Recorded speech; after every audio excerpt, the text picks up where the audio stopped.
All right, we are live. Hey, everybody, welcome back to Hang Out With, and a very special guest who just jumped on. Rodas Yonass, thank you very much, amigo. Holy mackerel. Thanks for making this late arrival here. Thank you very much for joining me tonight. Yep, thanks for having me. Absolutely. I love the spontaneity. So what happened is that Dean was supposed to be on tonight, but he texted me this afternoon. He's like, I don't know if the server's going to be up and running. I got a new provider for my internet, my Wi-Fi connection here at my house, and they haven't shown up to get it flipped over yet. So literally like an hour or two before, he texted me, he's like, I don't think it's going to happen, man. So we tried it out on his just on his cell phone, and it was really spotty. It was jumpy and whatnot. So we just said, we'll do this in a couple of weeks or whatever, try and reschedule it. And so I threw it out, and Rodas decided that he was cool enough to jump on board. And let's talk, man. We haven't seen each other really for like a year. We haven't had you on for at least a year now. So This is a perfect opportunity to get caught up with you. And yeah, if anybody's joining us, grab a beer, sit back, relax, have fun. Cheers, amigo. Cheers. Cheers, a little Molson here for us. Okay. So what have you been up to in the last year with you and your channel, investing, everything? What's been going on? So the channel, it blew up. Yeah. I think you were there for that. It blew up like crazy. And then I got really busy with work and life. So I haven't made a video in about 2 months now. And I'm still getting a bunch of hits. I'm monetized, so I'm still getting paid for old videos, but I haven't had any new content in the last 2 months. I am planning on coming back sometime in the next month. I'm just clearing other business things I have to clear out of the way right now, so I'm focusing on that. But as soon as that's done, the plan is to get right back on here and to be with you guys. I'm silently watching you guys doing your thing. It's awesome. I just love it.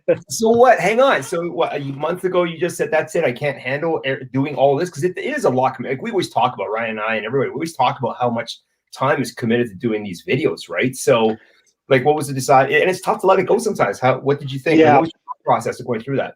So for me, what happened was, so I had started the channel a year and a month ago. It's about a year and 2 months ago. And then after I was on the channel for about a month, I had a knee injury. I tore my ACL, had to get surgery. So that took me out for about 3 or 4 months. I wasn't doing videos. And then I got back onto it and I hit it strong. Like I was making videos all the time and I was loving it, but I wasn't busy. Work was slow. This was when the pandemic first hit as well. So work wasn't that busy. And I had a lot of free time, so I just made videos that I enjoyed doing. And then the thing, what was it? The stimulus check. Yeah, the stimulus check happened, and that was around the time that I first saw about the stimulus check, and I was actually reading about it from, I think it was that money website. I forget what it's called. Which one? The money. They do the money. Dumb money, 30 under 30 and stuff like that. Entrepreneurs under 30. I forget what it's called. Sure. Let me see. I know it. Forbes. Yeah, Forbes. Okay. So I was reading about that on Forbes, the stimulus check, and I was like, this is actually really confusing. So I was like, let me make a video breaking this down. So then I made that video, and then the next day I had 4,000 views. So this was the most amount of views I've had on any video. And then the following day, it got up to 300,000 views.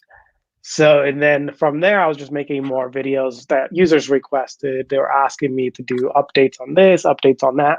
So I kept doing that, but that took a lot of my time. It was an insane amount of time that I had to devote to that, especially since I was making a video every other day. So and then after that, I tried to slow it down, and then I had to switch jobs. So I moved up. I'm a software engineer. Yep. So it was about, So I was at my company for about 5 years, and I felt it was time for a change, and I wanted to go elsewhere. And I got a really great offer at a different place, and I took that offer. But as you know, when you start with a new company, it's a pretty long process, and it's a lot of hard work in the beginning. So my time really got sucked into that. And then at the same time, I also started a software consulting company. So I was doing Holy jeez. freelance work. Yeah. So I was doing that. I had eBay that I was doing. I had YouTube that I was doing. I also have cryptocurrency that I trade. So all of those things were just all hitting me at one time. So I had a lot going on at the same time. So I decided to just back off YouTube. I felt like I wasn't going to be able to bring my best forward with everything that was going on. So I decided just to not make videos until things settle down. And luckily, they are starting to settle down. So that's why I was mentioning earlier, I can see myself making another video sometime in next month. And this is, and when you reached out to me, I saw it. I was like, oh, wait, this is Rick. I was like, I would love to be on here. But I thought about an hour late. So that's why I replied to you really late. This is awesome. No, this is awesome. We might have Black Vito join us as well. And this is cool, man. This is what it's all about. Like I said, your backup plan was I was going to sit here and interview myself. But you know what? I still got that card in my back pocket if I ever need to use it. So it's good. I think we even said probably a year ago, it's like, we got to do this again and get caught up. I want to do this more on a regular basis. Same with Creator Talk with Ryan and I every second Thursday night. We, it's good to get everybody back. And what are your updates and everything else that's going on, right? I mean, we all have lives outside of YouTube, but it's always nice to hear how everybody's doing. Like, we're all humans, right? So, exactly. How much more free time is YouTube giving you by not that much more free time do you have? Sorry, because you're not working on YouTube videos. Yeah, so usually YouTube, how much would it take? We're talking about from concept to release. It would take, for one video, it would take me about anywhere from 3 to 10 hours.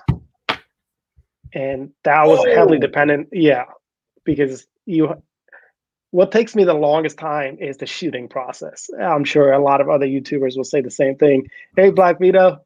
Hey, how's it going? Thank you for joining the party. Hope you brought a beer, man. That's okay. That's okay.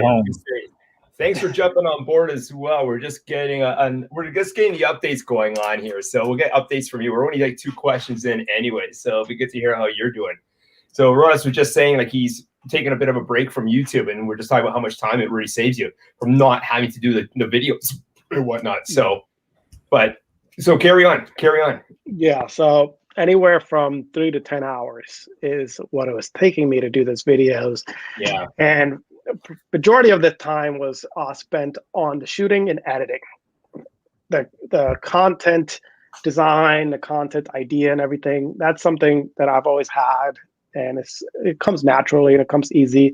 But actually sitting in front of camera, doing the takes, doing the retakes, doing the edits, and all that stuff just eats up all the hours. So that's when I realized I need to just step back and focus on other stuff that I need to do and hopefully come back stronger. And that's the plan. Bigger, stronger, better, like the Bionic Man. You guys, I mean, it's incredible. Both you guys have got great content on your channels, and your videos are really good, like really, really interesting. They're very captivating. All right. So, Black Vito, how long does it take you to do a video? Yeah, it really depends, quite frankly. It is very time consuming, the entire process. Okay. Like, for example, one thing that I used to do, I mentioned it the last time I was on here, but one thing that I do a lot, well, I used to do it a lot, was I would watch videos and then comment on the videos as soon as they post. And that would take like 3 or 4 hours, out my day, you know what I'm saying? On the low end, 2 hours, on the high end, 4 hours. So I pretty much have stopped doing that. I've cut that back significantly because it just takes way too much time out the day. And I could put that time more on creating videos. And as far as creating videos, it just really depends, because I'm not really the best person to get advice on that, because my videos could be higher quality, but I would say that they're okay. Thank you though. Hey, what I gotta say is we're our own worst critics. So that's what it is. Exactly. And to actually hear it from like another content creator and say, guys, your videos are good. Like there's no reason for me to blow fluff up here by any means. They're really good. And they're really captivating. I get engulfed in watching your videos, guys. So good work, man. Good work. And I respect and I enjoy watching them. And I respect like the amount of time you guys put into it.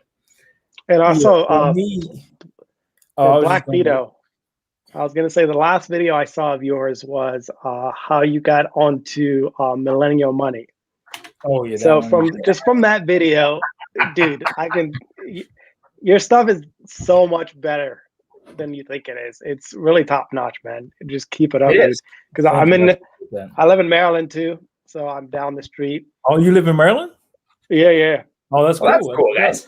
Yeah.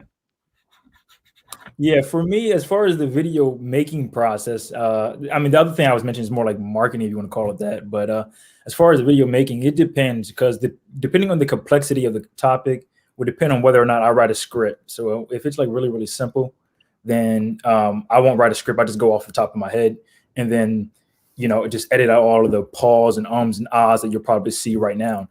But then if it's something a little bit more complicated or it's harder for me to remember, then I will write it some notes. And the more complex the topic is, the more notes I have to write on that topic. So if it's like, for example, one of my videos I made about, it was a tax video. I can't remember exactly, but I had to have I didn't even write down in the notes, but I had basically a cheat sheet right in front of me. And that took a little bit more time just because I had to be very specific about the numbers, and I had to make sure that everything I was saying was accurate, because it's tax advice, Well, I don't want to say tax advice for legal reasons, but, but it's tax tips, so to speak. So I need to be very specific about the numbers and make sure everything was exactly the way that it's said, exactly the way it's supposed to be said. And that takes a little bit more time. But when it's a video kind of more somewhat expressing my opinion or my philosophy towards finance, it might require less effort and time. But editing and all of the whole entire process, especially editing, takes a lot of time, unless I just half-ass it or half-butt it. I heard that. It's a family show. It's a family live stream. Yeah, it's so time consuming, guys. So time consuming. But have you guys noticed that since you guys started, the day you started, and now with your videos, like you just speed the process up so much faster? Like you figure things out. Do you guys use TubeBuddy to help figure things out for you guys? What tools do you guys use that other people watching this right now can go, hey, that's a good gem?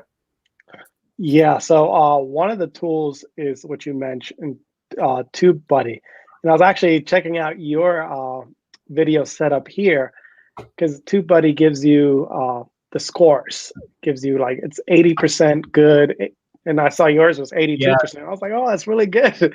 So I do use that a lot for the metadata tagging to make sure that my content is relevant to what I'm trying to talk about. Yeah. So if it's money related, I want to make sure I get all the keywords that are money related, and TubeBuddy does a great job of providing you those keywords. Absolutely. Absolutely. Black Vito, what little gems are you using on YouTube that have helped you? I'm not really using any gems. I got some advice from my mom. She said if I get a haircut, that might help me get some views. I don't know if that's a gym or not, but I might give that one a try.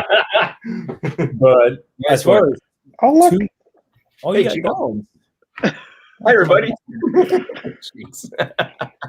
can't distract me with the dogs. He was like, what's going on here? What happened to the other dog? I wanted to see that one. Anybody here? Trying.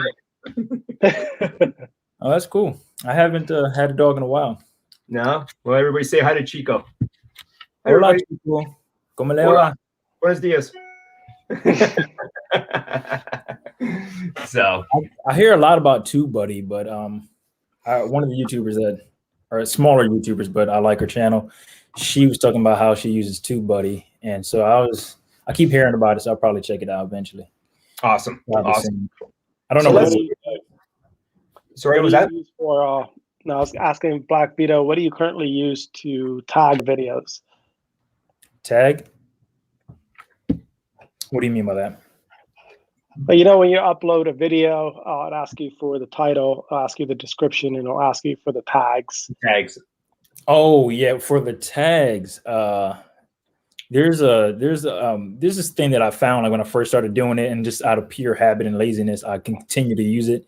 It's called like Rapid Tags, rapidtags.io or something like that, and it just produces a whole bunch of tags that, and most of the time they seem okay. Sometimes they seem a little crazy, but so I usually just throw those in there. Sometimes it's too much. I got to delete some. Sometimes I add some, and then also I use in the description. I might put like a few hashtags, so you get those, 3 blue hashtags at the top of the video, and then that kind of helps. They say that it helps push the video a little bit, so I just try to do everything, make it work. All right, let's switch the topic of discussion here because we had this so well planned out tonight. Let's. How are you guys doing in investing? What's your main focus for investing as of late? Oh man, for investing, I'm huge on crypto. I've always been huge on crypto, especially Ethereum and Bitcoin. So those are my two. And me and Ryan were talking about this last year too. Ethereum, especially for me, is I put as much money as I can into it after my 401k, IRA, and all that stuff. Ethereum is where I go into, and it's been doing really well. So it's constant, eh? Yeah. What are we looking? I checked it earlier today, and it's man, it's just doing so well as of late. So, what about you, Black Vito? Are you into crypto? Me currently, I do not buy crypto. However, if I did buy crypto, like he said, Ethereum would probably be where I would put most of the money at. Just it seems based off all of the looking into it, reading into it, research, all that fun stuff. It seems like Ethereum has probably more, you want to call it intrinsic value than Bitcoin does, but Ethereum is not as well known or as popular as Bitcoin. So to me, it seems like Ethereum probably has higher future potential, but I do not have any money into it. For me, it's hard for me to know what the future of that space looks like. So, I mean, I can have a very positive view of it, or I could have a very negative view. It doesn't really matter what my view is on it. I have a hard time trying to determine what the future of that's going to look like. And even I know I've heard all of the sides. I mean, I've looked into everything. So, but to me, it's just hard for me to make a determination. So, to quote Warren Buffett, I kind of put that in my too hard pile and kind of just move on. Yeah, I'm holding long on all mine. I've got Ethereum, Litecoin, Lumen, Bitcoin Cash, a little bit of Dogecoin just for the fun of it, So, but Rodas, what's your strategy on it then? Are you just like my strategy is I buy, that's it. Buy and hold. That's it. Buy and hold. That's it. That's what I've been doing since the 2017 huge uprise when it went to 19,000. Ever since then, I've been buying and holding. Luckily, I was able to buy Bitcoin when it was at 3,000. I think it was 3,400. It's like a year and something ago. I was at the gym and I happened to just look at a crypto and I was like, whoa, Bitcoin's at 3,000. And I just bought some. And honestly, I had no idea that it was going to go to 50,000 at the pace that it did. It's insane. So for me, it's long term, buy and hold. Incredible, right? I mean, there's no ceiling to it. It can go to the moon. That's the thing that I like to hear. Like when people say, all right, well, the last time Bitcoin crashed, I held on to it, didn't matter, I bought more of it. That's what I like to hear. What I fear is that some people, and probably a large amount of people, are buying it simply on the basis that it's going up. And that's not a criticism of Bitcoin at all. It's just any investment. I'm sure that Tesla has a very positive future in the future, but I think a lot of people also bought into it because it went up so substantially. And that happens all the time in stocks, real estate, any really asset class that you can buy, anything you can really buy, it has happened. And I think that there are a lot of people doing that. However, that does not negate the fact that it may have a very positive future. But whenever I hear people like you who say they're holding on to it, these people are who I would consider as like really investing into Bitcoin. But there are some people who are speculating into Bitcoin. The same way you can invest in one stock, and then someone could be an investor in a stock and other people can be a speculator in that same stock. So that's kind of how I feel about that. I mean, the perfect example from this past month is GameStop. It's Exactly. literally, it's just insane. Exactly. So, I got a little bit of money from that though, but it was unintentional. I didn't buy it. I got a free stock from Robinhood, and then are you serious? Yeah. No way. I made a few $100s off of that. That was fun. Good for you, man. Good for you. Yeah. That's awesome, man. That's awesome to hear.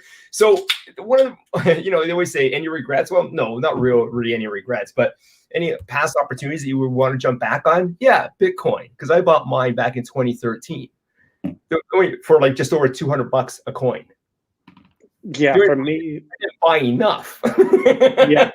I bought a few coins. I didn't buy like 1,000 or two, right? So, and one of those things, if you could foresee into the future and go, geez, hang on for a second here. But that's exactly what happened to me. It was 2 days ago, I was buying Ethereum and it was at 1,800. And I remember when I was at $100 last year, exactly last year. And I was so upset I didn't buy more. Like what's in Ethereum gone up in the past year? Like, hang on, what are the numbers like here? Astronomical. Yeah, it went from like, I think it was 100 to 1,800. Yeah, something like 541.1% increase. Don't worry about that. Small change. Come on, that's pocket change for you guys. Holy mackerel, man! That's some nice, nice money. That's fantastic. Yeah. So, anyways, okay. Apart from crypto, what else are you guys investing in? For me, I'm an index fund investor. So yeah, I'm not a speculator. I don't use Robinhood. I don't use anything. I use Vanguard 100%. Yeah. And I try to maximize my 401k IRA, since I started my software company, my solo 401k as well. So that's just me. I keep it simple, and that's what I'm going to keep doing. Yeah. Black Vito, what about you? Yeah, I kind of do a little I'll bit be of back. So I originally what I did was I had about half of my portfolio on like you said, passive index funds, or technically ETFs, but indexed ETFs like S&P 500 and stuff like that. But then after some time, I put the other half in like stocks and stuff like that. But after some time, the stock portfolio ended up doing a lot better. So now I have probably, I don't know, most of them, a larger percentage, maybe like 66 or maybe over 66, like 70 or 80% in individual stocks, and then the other half in index funds and stuff like that. So I kind of do whatever. I mean, I kind of try to put like half in each one, and then whichever one does better, I just keep it that way. You know what I'm saying? Yeah. Yeah. I love getting to know all you guys and getting to know everybody in the community, and especially with all the investors and everybody's, the way we're all wired and like what we like to invest in. Hearing people's feedback as to why they do it and whatnot. I love that. It's just so interesting. It's so fun to hear. I believe everybody's got a story, right? But when it comes to investing, like, what are your stories? I just love hearing these sort of things. And people are more conservative or laid back and whatnot. Whereas I love the excitement. I'm an entrepreneur, so I calculate the risk. I love getting into like the SPACs and whatnot. Right now, it's just for me, it's so exciting. But there's a part of my portfolio that's just, it's relaxed. I got the ETFs in there, and the nice, easy, large cap dividends, and that's fine with me and whatnot as well. But it's really cool, right? You guys find that as well? It's interesting to hear what everybody. You guys ever go for a beer with your friends and go, "Hey man, so what do you invest in?" And your style of investing. You guys ever do that with your friends? Yeah, all the time. Yeah. One thing that I've been trying to get into is real estate.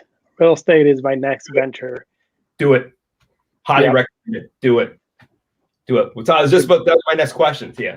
So let's finish that one off. Black Vito, do you hang out with your friends? Do you have a bunch of friends that are investors as well? You guys talk about that? No, only people online that I talk to pretty much. Everyone else doesn't. Not too many people that I know invest. In fact, that's one of the reasons why I created a YouTube channel, because a lot of people wanted me to shut my mouth about investing. So I was like, just talk about it on YouTube. I'll take it. I'll take it online on YouTube. I love it. Yeah, exactly. But I mean, for me, I try. I mean, this is probably going to sound wrong, but I try my best to kind of, when I am investing in as far as individual stocks are concerned, I try to not get too many opinions, because I want to try to educate myself to a degree in which I can kind of, try to form an educated opinion on my own.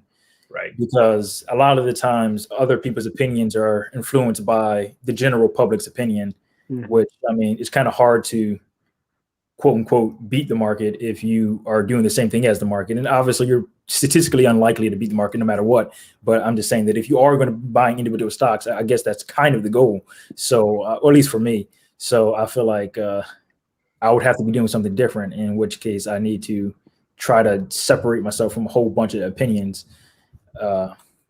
notwithstanding the fact that it is enjoyable to hear other people's opinions to some degree, but I try not to, because it's easy for that to influence my own, that I just, I try not to get too much of it. Yeah, absolutely. Jeanette says that she started an investing club with her friends. No way. What kind of investing club? That's really cool. So hear that. Is it like in person, online? Can we join? Yeah. Can we join?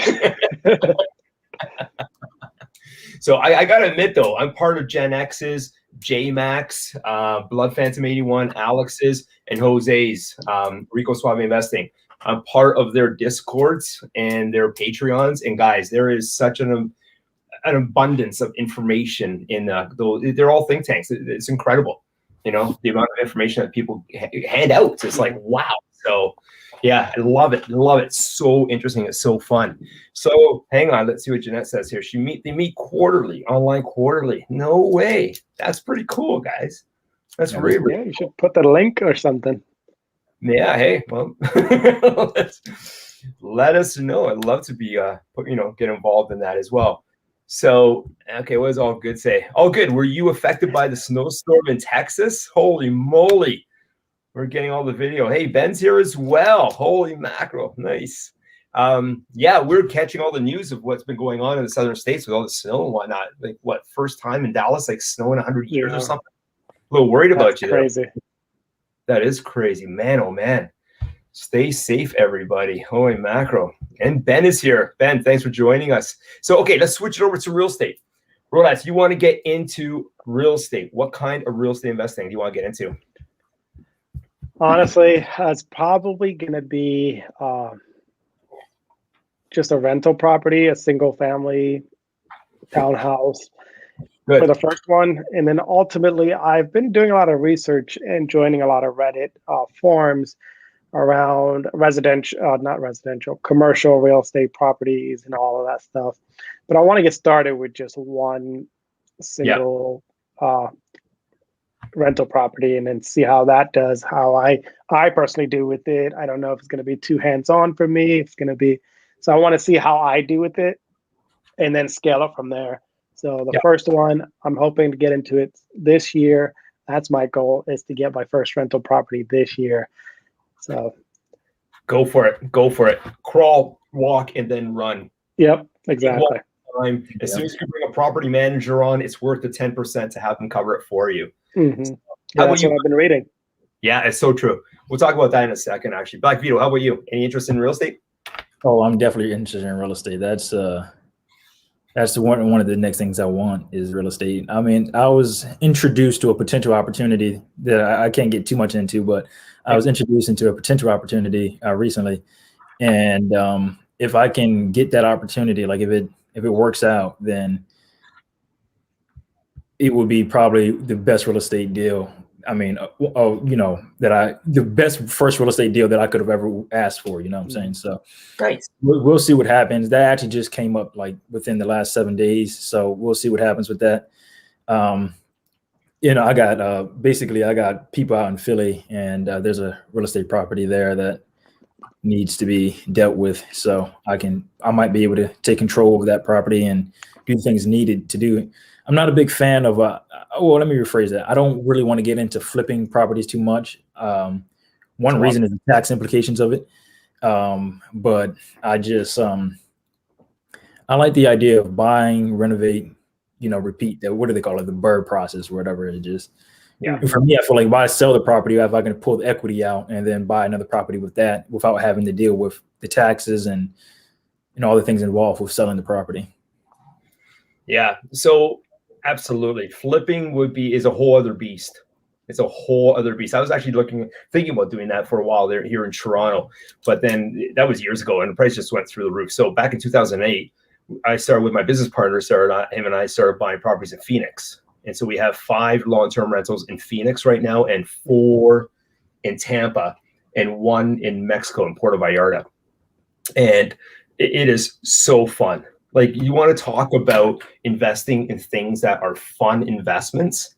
Real estate outside of your city is a great opportunity to travel and enjoy the trip. We love it. Like, Paul and I have a blast every year. It's an annual event that we go down. We see all the properties in both cities. And yeah, honestly, we have to have a property manager, obviously. So I would highly recommend to you guys, get a property manager. It's worth the headache. I mean, they do everything for us for 10% and a few other fees here and there. But at the end of the day, it's a great investment, appreciates well at a great rate. We are most often, we've got tenants, maybe 99% of the time. We've got tenants in there all the time. Yeah. I mean, I think in the last 2 years, we only had 1 month when it was actually 1 unit was vacant, and that was it. So, but yeah, the 9 here in the 9 in the US, I'm in Canada. 9 in the US are all long-term, and the short-term is our condo in Puerto Vallarta, because we're not down there all the time, right? So rent it out most of the time. But yeah, get into real estate. It's fun. You have no issues being a real estate owner outside of your? Nope. No, we set it all up through a corp, right? So they're all under an LLC based out of Georgia. So now it's all well structured. Always speak to your accountants, always speak to your attorneys, get it well set up and whatnot. Go to the city, drive. Like, we literally drove around and found close property managers to our properties, physically close, geographically close, and went in there, interviewed them, got them on board. No, honestly, it's very hands off. We get the odd email here, hey, got to do this, got to do that. Yep, go ahead and do it. If it's under $500, just go ahead and do it. Everything above 5. Done. Property managers are the best, guys. You want to talk about hands off? Like, property managers are the best. Yeah, I definitely want to get a property manager. I mean, I probably won't do it like in the very, very beginning, perhaps just to get a little bit of experience before I throw in a property manager. But yeah, I'm probably going to throw a property manager pretty soon after buying a real estate property, just because, like you said, I like the increased passivity of it when you have that extra fella in there. Absolutely. And say if you have to evict, like, we actually had to have one years ago. I think it was our second year I was buying, because we started buying them in 2008. That one tenant actually had to be evicted, and we didn't know the process. We're out of state. I'm in a province in Canada. So they looked after everything. And a couple of days later, it's like, okay, all done. And that was it. So, I mean, honestly, you can't beat that. And it's worth it. Like, again, they're 10%. So you can be totally hands off. Passive. Can I ask a question? I'm sorry? Is that 10% of what? 10% of the gross rent, 10% of net rent, or gross rent? Gross rent. Still worth it. I mean, I'm not going to fix a toilet, right? So, I mean, for us you could probably make it work. I know Dave at Hidden Freedom, he's done well. Like, he had a couple of properties years ago, and he said he had no issues, and they were out of state, I think, for him as well. I don't think he came across any issues. But no, I mean, it's been great. Unless, I guess, if you're a handy kind of guy, and are you thinking about having your place as close by you? The place that I was just referring to is in Philly, and I live in Maryland. So, okay. I mean, that would be a few hours. I mean, that would be like 2 hours away, but I mean, that's pretty close as far as, I do Uber and Lyft every once in a while. So driving 2 hours is like, that's nothing, you know what I'm saying? Yeah. But for the most part, I would probably prefer to have it within, an hour, 2 hour drive in that general range, which I'm okay with going further out, but it just depends on how well I know the area. Yeah. How well I know in the area as well. And then you got to create a team. This is what we were thinking as well. You have to create a team, right? If you're going to take it on yourself, say a contractor, a handyman, doing a contractor, obviously. anybody and everything, right? But they've got all the connections. I find the property managers in our areas, they know. They're just like, don't worry about it. Sit back, relax, don't worry about it. So, Jeanette, are you still buying in the current market? No, but soon. Having too much fun in other areas right now, to be honest. It's like, but we are planning probably, well, when we can start traveling again, obviously. I'm in Canada, so we can't do much traveling. Are you guys doing traveling? Like, how's COVID in your areas, guys, in Maryland? I don't travel right now. No travel for me. I don't know. I think we're allowed to travel. We're allowed to travel, but I have no plans until things clear up. Yeah, I think Maryland is pretty open right now. I think you can pretty much go to restaurants and do things like that. I mean, you can pretty much do a lot of things, like go to the gym, stuff like that. So you can pretty much do that. But I mean, for the most part, especially since it's tax season right now, I'm in the house a lot of the times just doing taxes, which is not great because you make doing taxes, you can make a lot more money in a short amount of time. I mean, you can do one tax return and you make $100 and you only take about an hour to do it. And then I mean, that's way more money than I would have made going and doing Uber for an hour, you know, or doing pretty much any other thing that I have skills to do for an hour. So no kidding. Good for you. So, wow. Yeah, I was trying to hire a CPA, and it took the longest time because I was setting up my LLC, and I realized it's tax season, and I was just like, oh, that makes sense. Nobody is returning my call. Bad time. Super busy. It was terrible timing. Yeah. A lot of people trying to get their stimulus because, you know, sometimes if your income has changed, you might be able to even get more stimulus as well. So, I mean, a lot of people, and some people didn't even get their original stimulus check. So they're really out there trying. What? Are you guys not getting your original stimulus check? Not everybody. Yeah, but there's a lot of people who didn't get their original one and the second one as well. So. Ouch. Let's do a quick update here. Dave made a good point, and I haven't said much recently, but Dave, you're right. These guys do not look like Dean Berger. He couldn't get his Wi-Fi going. He's going between providers today. So these guys were graciously enough willing to jump on, and you know, we're having a beer and we're just talking, getting caught up and whatnot, doing more updates. So if anybody does want to join with us, scroll up. Actually, here I'll post the link if anybody else wants to jump on with us as well. You know, join in the fun. It's great to just get updates as to how everybody's doing and whatnot. So I think I look like Dean Berger. Good point. What was that? Yeah. No, you don't. He's a great guy. I don't know if you guys do you remember him. I've never heard of him. Oh, he's from Edmonton. He's a great guy. And he would be in his garage. He's got this beautiful, I want to say a Challenger car behind him. And it was just gorgeous. And he would just stand there and he would just like give us updates as to what's going on in his portfolio. And he was just like such a genuinely nice guy. You know, he was a good soul. And you love to listen to the guy.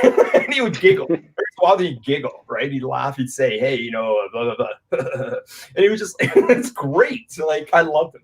And then he just got busy and whatnot. He doesn't do his YouTube anymore. So, but it was, you know, it'd been nice to get some updates on what was going on. You know, thank you guys. So hopefully we'll get him on a couple of weeks, but thank you guys. So okay. So real estate, you guys haven't quite got into. What other type of investing are you guys interested in or currently doing that we haven't touched base with so far? Well, for me, sorry, where it was. You can go. Black Vito starts. You guys are so nice. I'll start. So for me, my biggest investment has been just my personal software company that I've been trying to get off the ground, trying to get clients and all of that. So that's my biggest investment. And that will be my biggest investment going forward. I see the biggest growth and the biggest potential on that because I can provide a lot of different value. And I'm starting to see that there's a need for my personal experience and my personal knowledge. So that's what I'm doing right now. That's going to be my biggest investment. Everything else is passive investment for me. Like I mentioned before, I'm doing all index funds. So I don't really have to worry about that. I just take a certain amount, put it away and tax free and just, you know, let it do what it does. Same thing with crypto. I do the same thing, just set a certain amount every month and let it do what it does. And then property, saving for a property, and that's it. And YouTube, actually, YouTube has been really, really surprising, especially since I mentioned I haven't made any videos in the last 2 months, but I've still been getting money every month. I've been getting a paycheck from YouTube every month, and it's been getting higher and higher. So it's just like, it's kind of mind-boggling, especially when I started a year ago. I didn't think I was going to make money on it in a year.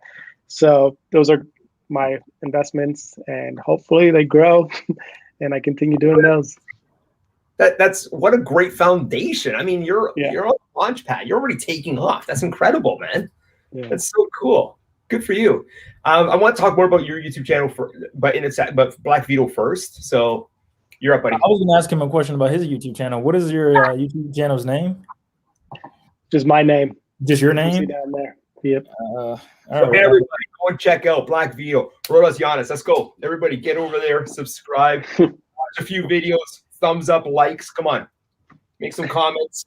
Rodas Yonass. So he's doing it right now. I love it. So what was it that caused it to blow up for you? For me? Yeah. I think I mentioned this earlier, but it was around the stimulus. So I was making content explaining and breaking down the stimulus and how people were going to get it, and just explaining it in a simple way. And people really loved it, and they requested more of it. So I made more. And just trying to keep things. How many subscribers do you have now? Right now, I think I'm at like 32,000 or something like that. Yeah. He's being humble. He has 33.3 thousand. Good for you. Good for you, man. That is awesome. That is so okay. That exponential curve took off. Where were you at? And then how long was it? Like a week later, you hit, like, how fast did it happen? It happened really, really fast. So I made videos for about 9 months, and I had, I think, 300 subscribers or something like that. Yeah. And then the one video took off, and then I was like, oh my God, I'm going to get 1,000. I can finally monetize. And then I monetized. So it took a day after that, after the first video blew up, for me to get 1,000. And then the next day I got to 10,000. And then a week later I got to like 15,000.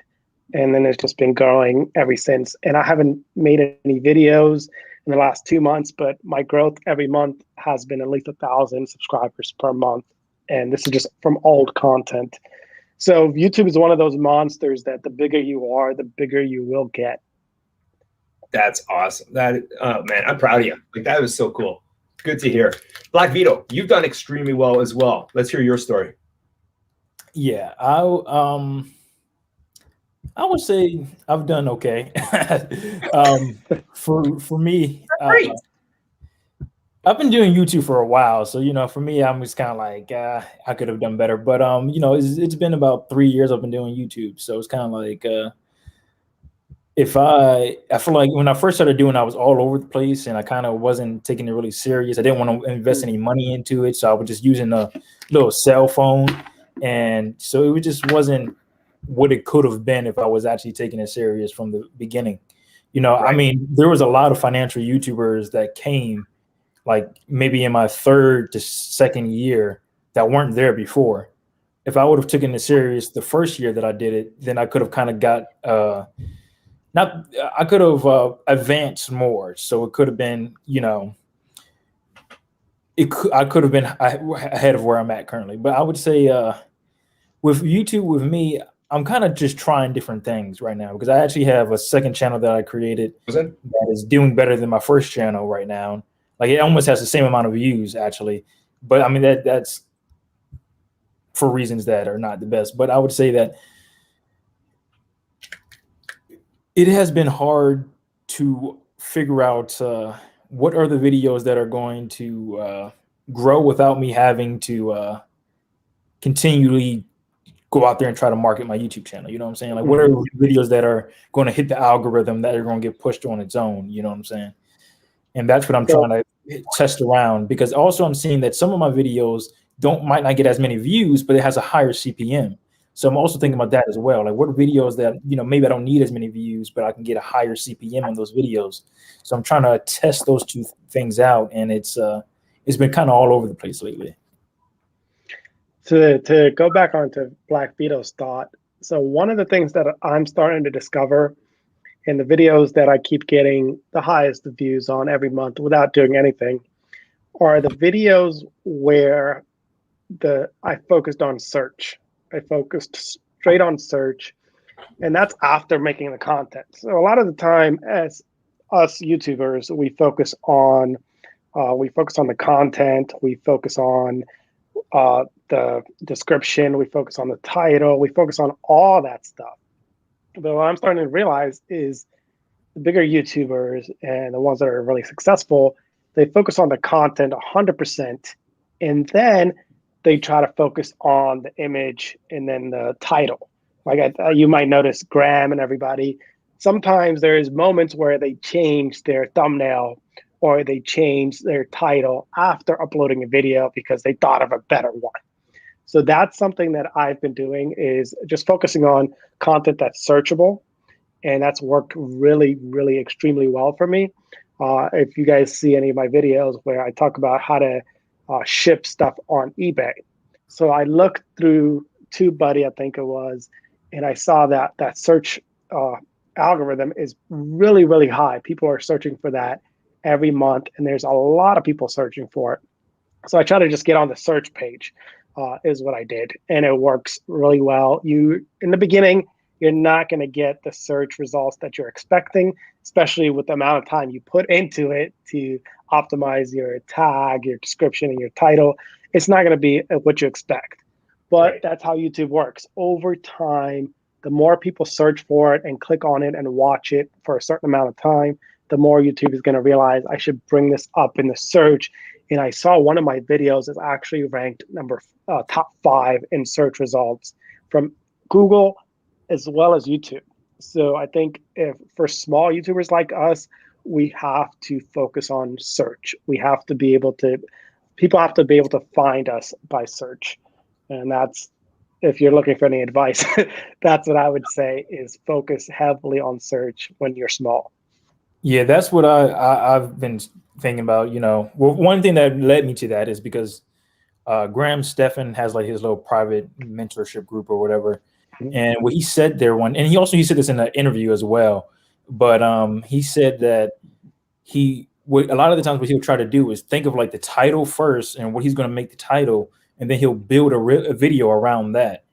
And I was like, that is very interesting. So it's almost like you said, like he's kind of thinking about search, like how is the video going to be searched? And one of the things that I realized with the second channel that I created is that channel has like no subscribers, but because certain things in the title and certain video that I pushed, that the video did really, really good. And it had nothing to do with, I wasn't doing any, going around commenting all the day, like a lot of people do, including myself, quite frankly.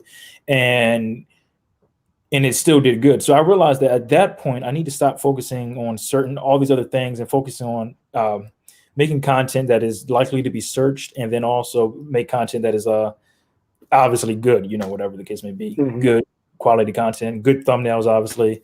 But yeah, that search thing seems like where the money is, metaphorically speaking. Yeah. Or no, not even metaphorically, literally speaking. Yeah. It's literally, yeah. Yeah. So how often, Black Vito, how often are you putting out a video right now?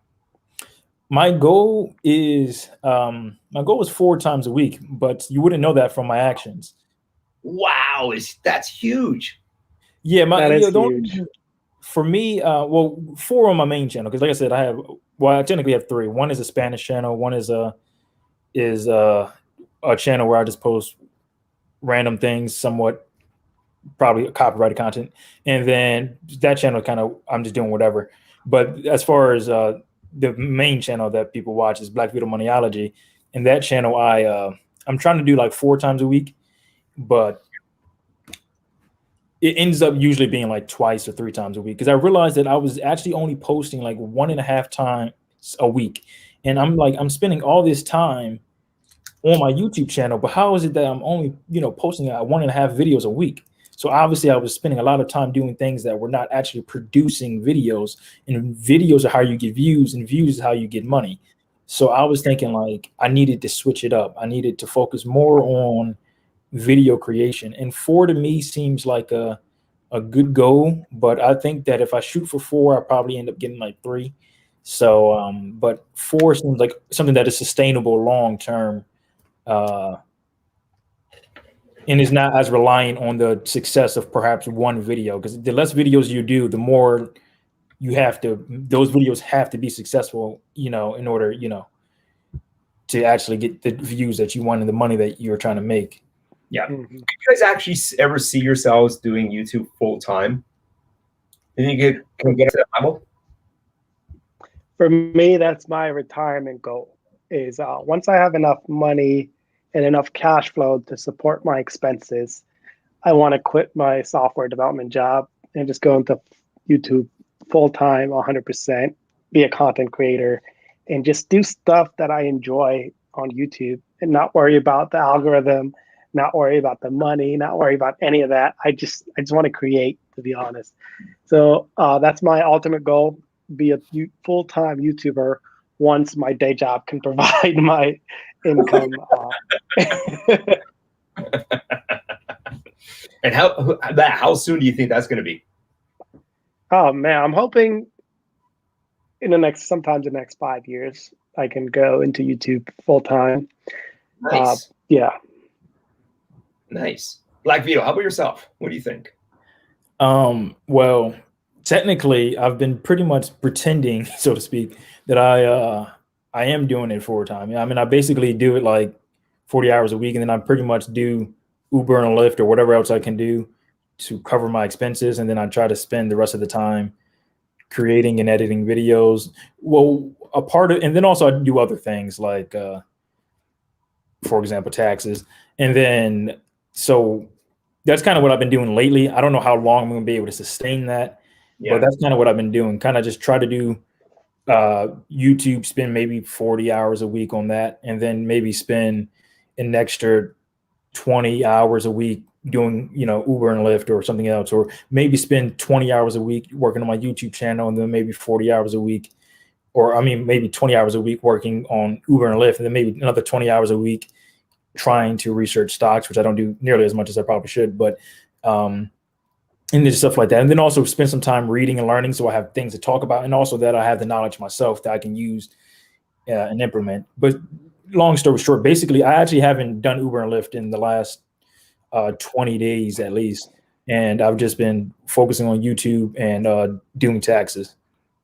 Wow, good, busy. Listen to you guys, man. Holy mackerel, go. You guys are like busy guys. Ryan's comment is killing me. Which one? Oh yeah. Should we post that one? Maybe not. All right, guys. So what do you guys enjoy the most about being a YouTube creator? Well, we're on the YouTube topic here, and then maybe we'll swing back over to crypto if Ryan wants to jump on with us. Yeah, you should jump on, Ryan. Jump on. I would say just the creativity and the learning aspect. I've learned so much about video production and everything that goes. It's so much that goes into this stuff that you wouldn't think as a viewer watching somebody's content. You'd be like, oh, that's easy. The lighting, I could do that. And it's just so much that goes into it. I enjoy the aspect of learning. And that's one of the things that really drove me to keep doing things, is I enjoyed all the different aspects of learning about how to light a set, how to get the proper sound, how to get the camera angles and all the stuff. And that's what I really liked about YouTube, is because you are the only person doing that. If you're doing a solo, you do the video, you do the directing, you do the acting, you do everything. And I really enjoy that aspect. Yeah, you do a lot. How about you, Black Vito? What do you enjoy the most about being a YouTube creator? I like to talk, and I get to talk. I mean, and so you kind of get to talk and just express your ideas and thoughts. Because that's probably one of the things I spend way too much time doing. I just sit in my room or if I'm home alone, just walk in circles in my living room and then just think about ideas and stuff like that. And then YouTube actually gives you an idea to a place to put that idea out there. And it's not always like some deep philosophical idea. Sometimes it's just a stupid, silly idea that you can actually make it into a video somehow. It's just, and obviously I probably wouldn't do that on my money related channel, but I have another channel for doing silly, stupid things. So for me, I just feel like it gives you that opportunity, almost that creative expression, even if it's just you're expressing your knowledge or your thoughts about certain financial topics that can give you that avenue to do so. So for me, it's really about the idea. And then also the as far as money related channels are concerned, the thing that I like about it is that you could actually really help somebody. You know what I'm saying? Like, you could really something that you can say can help someone be wealthier to the extent to where they can actually help their family, they can help their kids, they can help their kids' kids. Because I just know that for me, when I was like, when I was young, and I mean, I'm saying like when I was like in elementary school, I was obsessed with money, right? I mean, maybe that sounds bad, but I'm like, I was really interested in building wealth. Let's put it that way. It sounds a little bit more clean. So I would say that I didn't have any financial education though. So I just thought that stacking a whole bunch of money, saving a whole bunch of money was getting rich. I didn't have any idea of saving money. I didn't have any idea that there was actually possible to save, to make $100 an hour or actually work no hours and then have passive income coming in. That's $0 an hour, right? So I just had no idea. But if I had someone who taught me that at a younger age, even if it was just in high school, I would be so much farther financially. And the fact that, there's a whole bunch of people on YouTube doing that right now, and I could be one of those people doing that's also another part that I like about it as well. Yeah, good point. Good point. So first of all, actually, Ryan, hey, finish up your proposal and then jump on afterwards if you can. Number one. He's marrying somebody. He's proposing to someone again. I guess maybe he's getting remarried. I mean, okay. I'm not going to blame you. Vegas is a good place to go do that. You know what I'm saying? I heard that you can do it in drive-thrus. Let's wait for his comments. He's always got great comments. So where do you guys see yourself 5 years from now? Ideally, I'd see myself here in 5 years from now, making content, talking to you guys, just having a great time, just doing this full time. That's ideal situation for me. Excellent. Cool. Like Vito, what do you think? 5 years from now, where are you? Hopefully alive. And if that's the case, then I would say, ideally, I would be bigger. My YouTube channels would be bigger, enough to cover my monthly expenses. I mean, for me, it doesn't really matter. It doesn't really matter to have a whole bunch of money. Really, what matters to me is to be able to do the things that I want to do in a sustainable fashion for a very long period of time, if not for the rest of my life. So for me, I know what my expenses are approximately on average per month. And I know how much money I would have to make from YouTube in order to do that, or not even just YouTube, anything that I want to do, taxes, my investments, real estate, stocks. I know how much money I need to make. So I could pretty much try to reach that goal. And if I can do that in 5 to 6 years, ideally, is where I would be. So with YouTube, depending on what my expenses are, probably 5 years from now, hopefully it will be able to cover that. And if not YouTube, some other thing that I want to do, taxes, investing. Yeah. Yeah. Good for you guys. Good for you guys. I was told when I was a kid, in fact, funny enough, I picked up 2 of these today. This is my copy. But don't even touch it. This is my copy. But I bought 2 of them today. They came in today from Amazon for my kids. I got twin boys, 10 years old. And they're getting into investing and entrepreneurship now at this age. So, but one of the things, the biggest takeaway from that book, and I was fortunate enough when I was younger to have a rich dad as well, that not to say my dad wasn't, he wasn't poor like that, but at the same time, it was a different mindset. It's all about the mindsets, right? Yeah. So very different mindset with my rich dad. And, but one of the biggest takeaways from Robert Kiyosaki and his books is to pull yourself away from the business. So I'm always interested to hear what people say, like, where are you guys going to be for 5 years and whatnot? Everybody says doing what they love doing, and that's so cool to hear. But one of the biggest things that I'm always focusing on is like to pull myself away so that I've got that time to do really what I want. But people, some people want to stay in their, creativity space or whatnot, and always doing it. But I always like kind of like pulling myself out of businesses. So anytime I start a business, my first step is like, how fast can I get out of it? And even with investing at times too, I'm thinking, hang on, I do not want to be, checking the charts or checking, the sites every hour. There's no way. So kind of like you Rodas, it's kind of like I just want to get in there, set it and forget it ideas. And same with you, Black Vito. It's like it's such a strategy and mindset to have that, but because time is our greatest asset, right? To have that, pull yourself away. That's why I love having a property manager for all of our properties, right? Prime example. So I don't know, maybe a bit of advice for anybody watching this is like, just set yourselves up so that you got other people smarter and better than you that can do the job even better, managing your businesses, your portfolios, whatever, property managers, anything like that. It really, really does help. So do you guys ever plan upon retiring? What does retirement look like to you guys? Well, for me, retirement just means I have enough money to cover all my expenses without having to work. But it does not mean I'm not going to work. I'm going to be working probably until I die. But the kind of work that I do is not going to depend on money. It's going to depend on my passion, what I want to do. And my biggest passion right now is YouTube and creating content. And I just want to be able to do that without having to worry about money. That's the biggest thing. I don't want to worry about money in anything I do. So that's why I'm working so hard, saving so much right now and trying to get the cash flow. So that way, when I am ready, I can say, I have enough money. I can do this. I can take a pay cut here, or I could do this for no money and still be happy and still have the same lifestyle that I had before retirement. So that's what retirement really means for me. It's just a financial freedom. Awesome. Black Vito, what do you think? I never understood retirement for me. It's just like, if you enjoy what you're doing, then there's usually you probably don't want to retire from it. That's just how I see it for myself. Like if I'm enjoy what I'm doing, I'm not going to want to retire from it. So for me, I look at it like, well, what can I find that I enjoy doing that I would never want to retire from, and then just do that.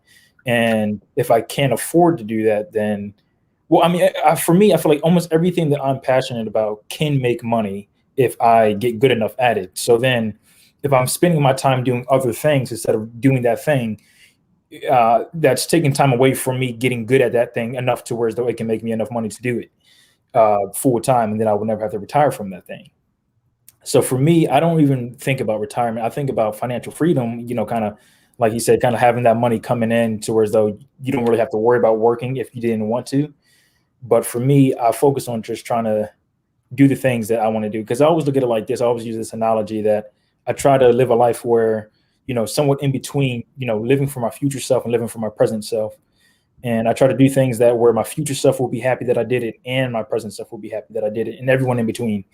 So that, and I can't help but think that just focusing on the things that I want to achieve, or my passions or whatever, and just focusing on that full time, even if it kind of hurts me financially in the short term, is kind of what I would be happy about in the present and in the future.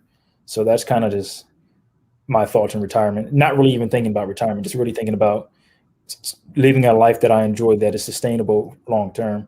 And quite frankly, I don't even worry about money now, because I feel like I have enough money to, and also I feel like I'm confident enough in my ability and my intelligence to really, be financially well off. To me, that's not even a question whether or not I can be financially well off.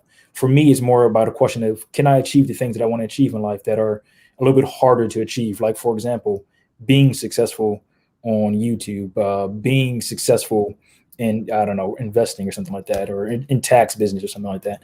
These things are the things I'm thinking more about, like, because for me, I feel like being financially well off is extremely easy if you have a little bit of self-discipline. Yeah, absolutely. Man, you guys have both got drive, eh? Huge. I could be better. We try. Holy mackerel, you guys got a lot going on. You guys got the goals. You guys got a lot of drive. I love it. It's fantastic. Have we got you guys for like 5 more minutes? Is that okay? We just hit the 1 hour mark. Is that okay? 5 more minutes or so? Maybe I can go all night. More of these sort of things. Is that okay? Sort of thing. And is that okay? You guys have got the floor. I can leave you guys with a question, or you guys can, take the floor yourselves. What do you guys want to do? question or take the floor yourself? Question. You're 15 years old. What bit of advice do you give yourself? I'm out of here. I'll be back in 2 minutes. That's a good question. Ooh, that is a really good. I'll let you start this one. I was literally about to say the same words out of my mouth. All right. I guess I'll start this one. My advice to myself would be to spend all of my time learning and working out, and just do that, and then focus on the things that I wanted to achieve. So first off, I would give my 15-year-old self, knowing how I was back then and pretty much throughout my entire life, I would teach myself about investing. Because if I taught myself about investing, I wouldn't need to do anything else. I just teach myself about investing. And then from there, I would just spend all of my time thinking about how can I make more money in order to invest more money. And then by the time I am right now, which I'm 24 right now, I would be, if not a millionaire, I would probably be at least a $100,000 heir or whatever they cost. So for me, I would probably do my stuff investing about, advice about investing. And then from there, also, I would give myself just about learning, just constantly spend your time learning. As a little kid, I was spent so much time wasted. I feel like you just have so much free time. Imagine if I spent that time teaching myself things, reading books, and I would be a lot more intelligent person and a lot wealthier. And if I work out a lot back then as well, I'd be a lot in better shape as well. And building those good, positive habits, that's another good thing to teach myself as a 15-year-old. Build positive habits, because the older you get, it's harder and harder to change bad habits and even change good habits as well. Good point. Yeah, really good point. What I would say to my 15-year-old self is buy Bitcoin. Buy Bitcoin. And buy as much as you can. Well, if I could go back and tell myself that, I would probably tell myself that too. No kidding. What else? What I would really say is read. For me, I was never a big reader when I was young, and it's because I saw reading as one of those chores. I only read school books that were assigned to me, and it never really dawned to me that you can read books that you enjoyed. I enjoyed things like self-help, financial freedom, like Jim Collins. I think it was Jim Collins, the Simple Path to Wealth book. And all these different books that I read after graduating college, I wish I knew that I could read those earlier, because I just didn't. It didn't even cross my mind to read books that were good for me. I just thought I had to read books that were assigned, and I wish I knew that sooner, because I attribute where I am right now to reading. I read to learn about software development. I read to learn about financial independence. I read to learn about stocks. I read everything that I've learned right now. So I would say read topics that you enjoy, and look for topics that you might enjoy and give them a chance and read about them. Good point. Do you guys find that you do less reading now because of YouTube? You're spending more time on YouTube? Or no? No, not for me, because it's been 2 months since I made a video. True. I'm still reading. Yeah. But at the peak of YouTube, literally YouTube consumed almost every hour that I had, because I was coming out with videos every other day. So it was a huge. Yeah, it was a huge part of my life where I'd wake up, go to work. I work from home 100% of the time, all the time. So I would work, and then right after I finish work, my studio or my office here that you see is also my office that I do my software development. So then I would, convert it into my studio, and then I would just start shooting. And then after I finish shooting, it'd be time for editing. And then by the time I think it was 7 or 8 o'clock come around, it's time to upload my video. So that was my life majority of the time when I was all into YouTube. So yeah, I don't think I didn't have any time to read when I was doing YouTube all the time and doing videos every other day. Wow, man. Holy jeez. Yeah, that makes sense. How about you? You switched? Like I've switched. I'll be honest with you. I mean, I used to read a lot more, but with YouTube, I get engulfed in it at times, right? But it's incredible, right? The amount of knowledge that's out here, it's fantastic. How about you, Vito? For me, I always looked at everything as a different tool. Like school is one tool for learning. YouTube is one tool for your learning. Books are one tool for learning. Audiobooks is one tool for learning. Yeah. And for me, I find that each tool helps me in different ways. So what I find is that school, typically the traditional education system, college and all that stuff, for me personally, I do not learn well in those type of environments. I learn best, in an autodidactic manner. And for me, teaching myself is the best way to go about it. And so I used YouTube to learn a lot of different things. Like, for example, when I first was learning about stock investing, I would watch YouTube videos and I would read books. But back in the day, I used to hate reading. Like he said, one of my friends always brings up the fact that in middle school, before we were friends, I said that reading is for nerds. And I don't remember saying that at all, but that sounds like something I would have said in middle school. Yeah. But I always said that I was joking. He was like, "No, you're being dead serious." I was like, no, I was joking. But love it. But for me, I find that a lot of people say that you can't get the same thing from audiobook. You have to read the book. But for me, I feel like I get different things from audiobooks that I can't get from reading the book. And I get things from reading the book that I can't get from audiobooks. And either way, if I don't have time to read the book, the next best alternative for me a lot of the times would still be audiobook, even if it wasn't as much value that I could get from the book than sitting down with reading the book. But to me personally, a lot of the times I get a lot of the same value out of an audiobook as I do, not the same value, but the same amounts of value, but it's just in a different way, So you might get, two things might give you the same amount of value, but they might do it in different ways. And I think that's how I look at audiobooks versus regular books. And that's how I keep up part of my reading, so to speak. But I would say, for the most part, I spend a lot of time. I do spend a good amount of time reading, but not nearly as much as I would like. But my goal this year is 100 books, 20 of which has to be books, physical books that you actually read, or ebooks. And then the other 80 can be audiobooks. Good for you, man. That's incredible. All right, couple more questions, then we'll wrap it up, guys. And once again, I really appreciate you guys jumping on the stream time, man. So much respect for you guys for doing this, and it's been a lot of fun. Holy mackerel, it was a fast hour and 12 minutes. Jeez. What motivates you guys? Deep down inside, what motivates you? What gets you jumping out of bed in the morning going, let's go, party time? What is it? Goals. For me, I set goals in anything that I do. I think I talked about this many times before about my YouTube channel. One of my goals when I started YouTube was to not quit until I made at least 100 videos. So for me, it didn't matter how long it took to make 100 videos, but I knew that YouTube and anything that you start in the beginning is going to be rough things. There's going to be a lot of learning curves. So for me, I anticipated it would take about 100 videos to get pretty good at YouTube, to where I felt comfortable releasing videos.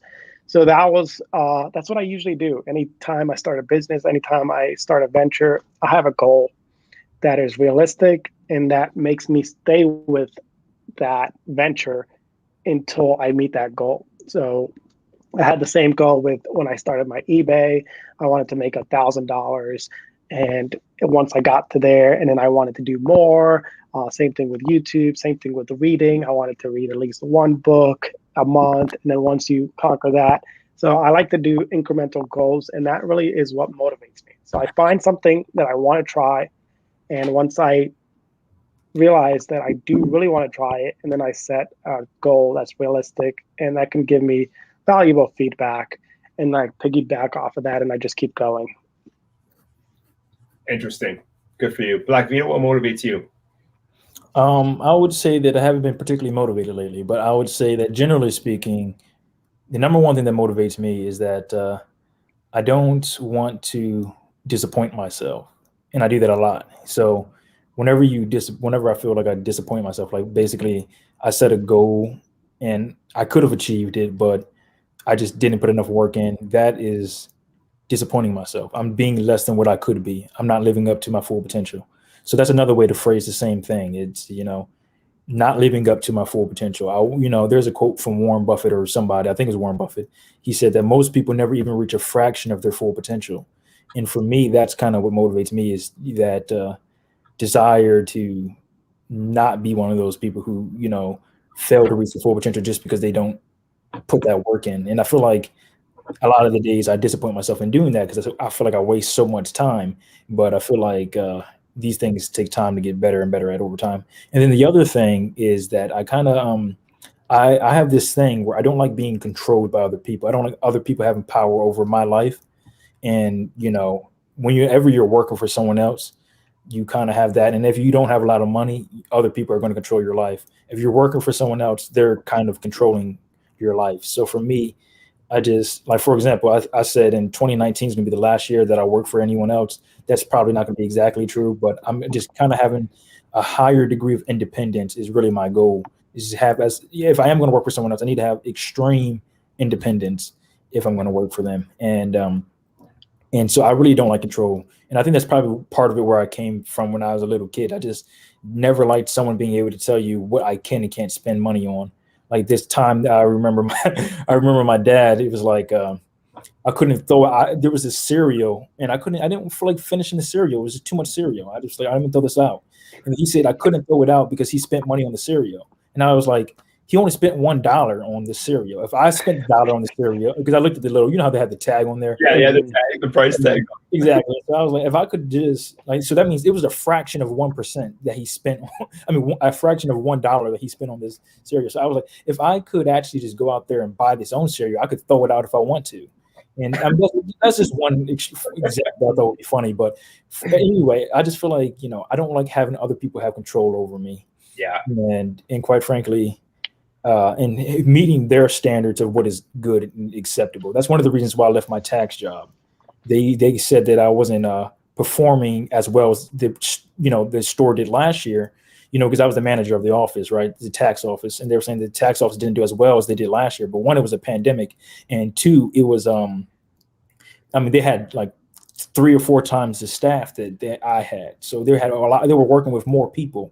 Just simple economics would tell you that, more people are going to produce more output. So, but they were trying to put it on me, and I just didn't like that. But if I have my own business, I can really go based off my own standards and set my own income in effect. Yeah, absolutely. You can. That was a mouthful. That was good though. Well said. Well said. All right, guys. Kudos to you guys for joining me tonight. Thank you so very much. 1 hour, 17 minutes, closing remarks, and you know what? And guys, anytime you guys are in Toronto, I want to be your hosts, man. Seriously. Fly to Toronto when, the borders are opened up and whatnot. Love to have you guys up here, and it's a way of saying thanks. I'll give you guys the VIP service for the entire weekend that you guys come up here. Check out some sporting games. I'll tour the city with you guys. We'll rent some limos, have some fun. Check out some hot spots in Toronto. Just for jumping on, being super cool guys, and jumping on the stream tonight. So, and don't go anywhere after this, okay? Because I got some other for you guys. So, closing remarks. Who wants to go first, and then we'll wrap it up. He wants to go first. Thank you, Rick, for having me on here. It's been awesome. It feels good. It feels like one of those things where I'm kind of interacting with YouTube again, and I haven't done that in a long time. So it's an awesome feeling, and I think this is going to help me get back to making videos. I appreciate it. And if anybody's watching, or if anybody's watching later and you guys have any questions about YouTube or any of the stuff on my content or my channel, shoot me a message on Instagram, email me. I'm pretty free, and I like to reply to all of you. So if anybody has any questions, anything like that, let me know. Ryan, if you're going to have one of these and you need a guest, also let me know. I'm pretty into that as well. There he is. The man, the myth, the legend, Ryan Giffen. So hang on. How can people find you on Instagram and YouTube? So my Instagram name is right down here. It's the same as my name. My email is the same as this, except it's one word, and it's at gmail.com. So that's how you can reach me. Awesome. Fantastic. Black Vito, what do you think? Closing remarks? Closing remarks, stay away from grizzly bears. They're dangerous. My Instagram, Black Vito _ and YouTube channel. I have one, Black Vito Moneyology. The other one is Black Vito Unfiltered. That's kind of just I do what I want on that channel, implied by the name.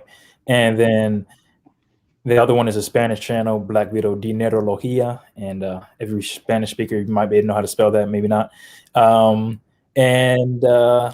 Yeah, so I don't really have any closing remarks, but it was fun to do this. These things are always fun. Yeah, I'm glad you guys did this, man. Thank you very much. That was really cool of you guys. Great people. Thank you so much. All right, everybody. Yeah, I'm Rick, Entrepreneur. Thanks for watching, and we'll see you next week as well, next Tuesday. Stay safe, everybody.